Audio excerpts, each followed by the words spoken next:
Thank you for checking out this little teaser of the history of the papacy and church. Here's a little taste of what's coming up soon on the History of the Papacy podcast. Now, if you like what you hear, I'd love it if you'd leave a rating and review on Apple Podcasts or your podcatcher of choice. If you want to support the podcast even more, consider becoming a Patreon on patreon.com/history of the papacy. There are many levels and benefits for you, and you help keep the history of the papacy going. You can learn more about all of this at historyofthepapacypodcast.com. With that, here's another piece of the mosaic of the popes of Rome and Christian church, and I will definitely be talking to you more soon.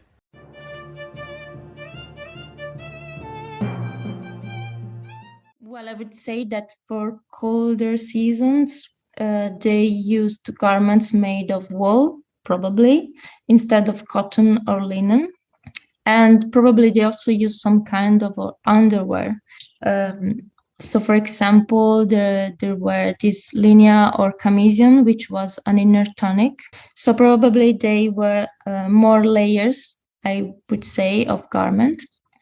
But yes, it depends of the area that we are talking about, because, for example, I'm not an expert of the northern areas, so I don't know for these areas, but probably they use also fur or other materials like this.